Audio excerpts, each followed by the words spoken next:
সকালবেলা ঘুম থেকে উঠে দেখি আজকে হয়েছে সারা রাত বৃষ্টি, মেঘলা মেঘলা ওয়েদার। যাকে গুড মর্নিং সবাইকে। আজকে ভিডিওটা একদম অন্যরকম হবে। চোখ খুলেই শুরু হয়ে যায় আমার সংসারের কাজ, টুকিটাকি লেগেই থাকে, মানে কাজের কোনো শেষ নেই। এদিকে কিছু কিছু বেটা ছেলে বলে সারাদিন ঘরে থেকে করোটা কি। আরে ভাই, ঘরে যা যা কাজ থাকে না, সেই ঘরের মায়না দেওয়ার মতন লোক কেউ নেই, কিন্তু বাইরে দুটো ইট বয়ে দিলে লোকে টাকা দেয়। সো তো প্লিজ তোমরা একটু অ্যাডজাস্ট করো আমার গলার ভয়েসটার জন্যে। তো মা ভোরবেলায় বলে গেছিলো যে রাখি আজকে তোর দায়িত্বর মধ্যে পড়ছে, ফ্রিজটা ভালো করে পরিষ্কার করবি।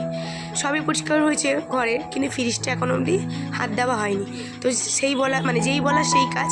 তো আমি এখনও পর্যন্ত ব্রাশ করিনি, ঘুম থেকে উঠে কোনোরকম বেডটা ক্লিন করে নেমে পড়েছি ফ্রিজটা পরিষ্কার করতে। ভালো করে ফ্রিজটা ভালো করে পরিষ্কার করিনি, আর এগুলো সব কিছু খুলে বাইরে দিয়ে মেজে নিয়ে এসেছি। আর বাইরে পড়ছিল ধীরে ধীরে বৃষ্টি, সেই কারণে তোমাদের আর বাইরে ক্যামেরা করে সেট করে তোমাদের দেখাতে পারলাম না। দেখো